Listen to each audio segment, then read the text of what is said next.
Alright, guys. Finally got one. Finally got another one. Another firearm video. This one is used. And I traded my 300 Win Mag and my 1911 Rock Island Arm for this. This is, if it'll focus, the Taurus Arms 44. That's what it's called. Taurus 44, made in Brazil. Import 44 Magnum. Got a fiber optic sight up here. A little orange glow.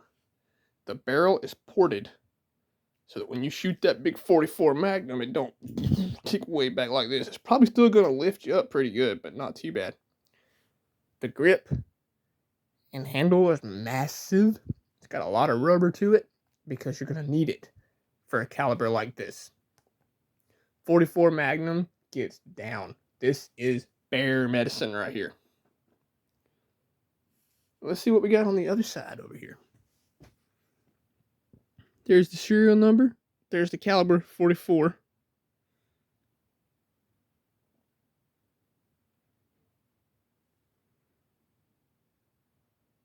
on, focus.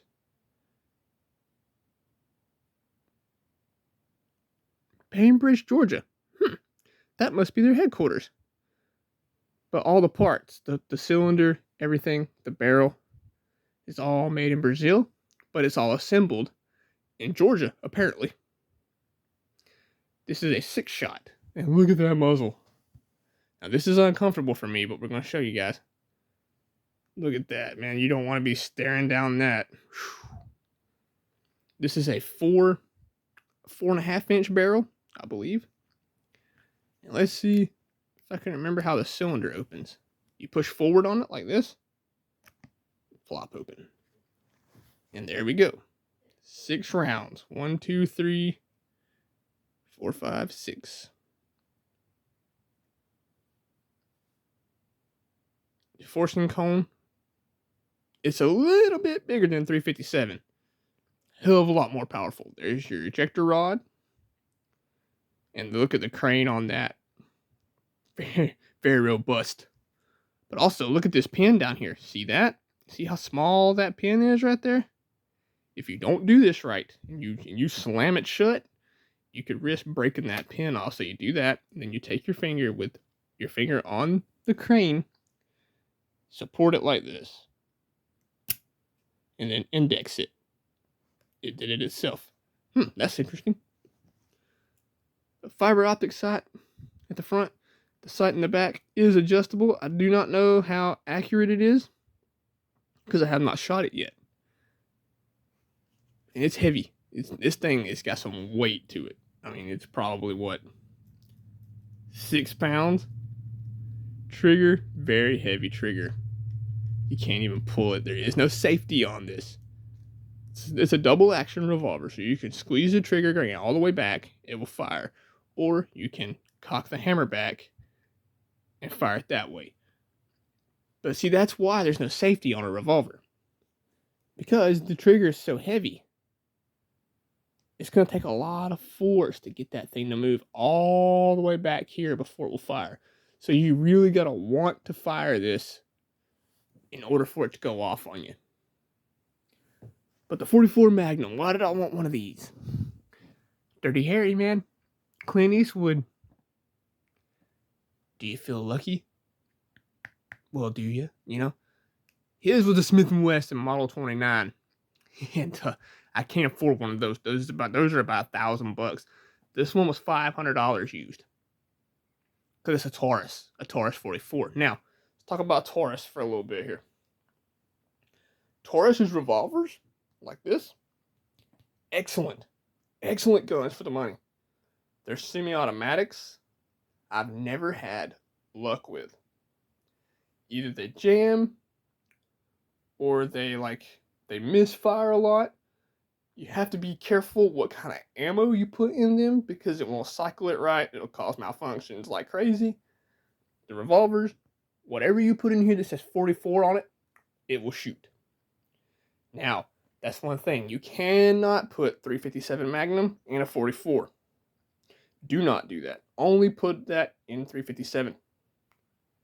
and 38 special. Like, it'll shoot 357, will shoot 357 and 38 special. 44 Magnum here will shoot 44 Magnum and it will shoot 44 special. I've got a box of both of those. And let me go over here and see if I can find our ammo for it. It's got to be in one of these stores. You guys get to see what I keep hanging around. Here is 44 Magnum. Here's some games. What is this box? Defense Dynamics. 12 gauge. That's not what we're looking for. There's some 308. And then this is 357.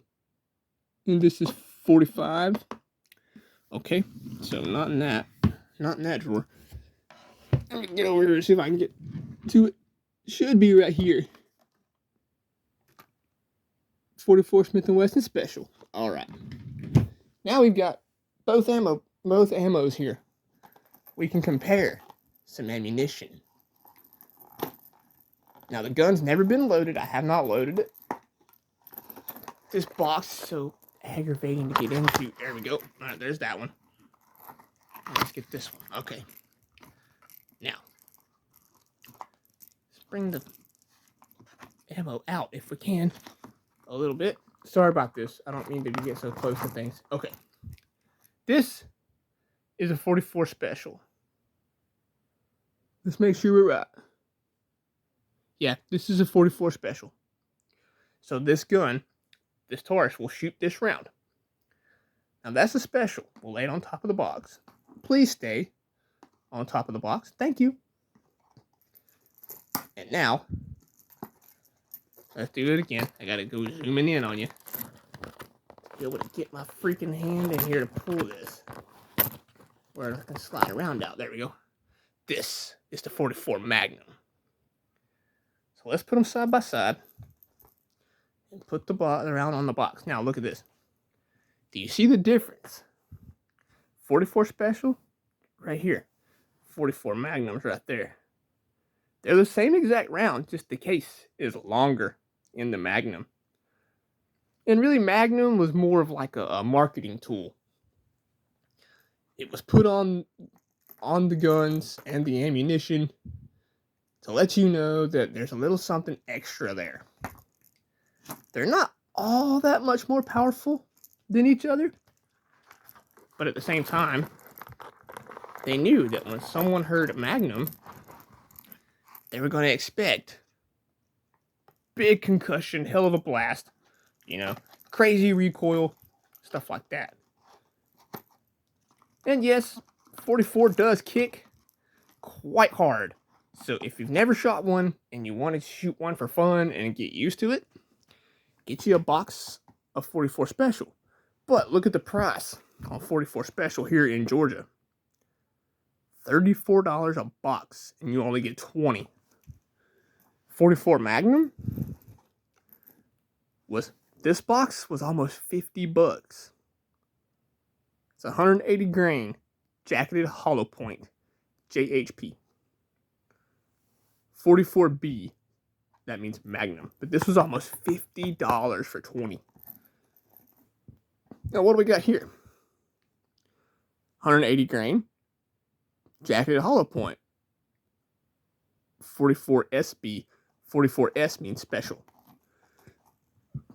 But there we go, guys.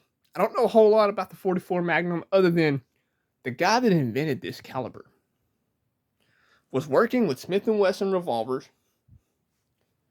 and he was trying to get it to where it could shoot a powerful round at a lower velocity. Let's see what the velocity is, if we can find it on here.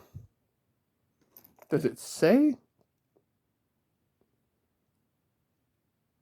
At 25 yards. This is your yardage and stuff like that. It doesn't even give you a muzzle velocity? Oh, there's 25. There's 25 in this box. Instead of 20, sorry. No, it doesn't give you a muzzle velocity, but he wanted it to be a big round that would move slowly and cause a lot of destruction. And that's why there's the hollow point. The hollow point, when it hits, it expands and stops to cause maximum destruction to your target. But he was working with the Smith & Wesson, and he blew up quite a few of those revolvers trying to get it to chamber this 44 Magnum here. Now, how did he manage to do that? Thicken up the cylinder, make it much more robust, much bigger. The forcing cone inside of here he had to make bigger with a lot more robustness on the walls and the walls of the barrel. So the barrel doesn't bust and the cylinder doesn't shatter or split and lock itself up. But he finally got it. And this gun is trusted by people that walk in the woods, guides. They're taking you through like Alaska and stuff like that. This is the handgun they will carry. 44 Magnum is complete bear medicine. If a bear's coming at you, this is what you want in your hand. Because, you place your shot just perfect with this little orange bead here. You hit him in the right spot, he's going to stop. Now, you shoot him with a 22, it's going to piss him off. You shoot him with, 12 gauge. If you hit him right, yeah, it'll take him down.